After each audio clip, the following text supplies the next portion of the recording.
तुम्हाला ती वेश्या आणि ब्राह्मणाची गोष्ट माहिती आहे का? की ब्राह्मण नरकात जातो आणि वेश्या स्वर्गात जाते.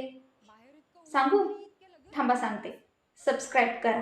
तर झालं असं की एक वेश्या आणि ब्राह्मण दोघांची घरं समोरासमोर होती आणि ते एकाच दिवशी मरण पावले. तर मेल्यानंतर ब्राह्मणाला यमदूतांनी नरकात नेलं आणि वेश्येला स्वर्गात नेलं. तर संतप्त झालेल्या ब्राह्मणाने यमदूतांना प्रश्न केला की तुम्ही नीट तपासलं का? मी ब्राह्मण आहे. मी आयुष्यभर जप, तप, पूजा अर्चा केली आणि तुम्ही मला स्वर्गात न्यायचं टाकून वेश्येला स्वर्गात नेताय. तुम्ही तुमचा आदेश नीट तपासा बरं.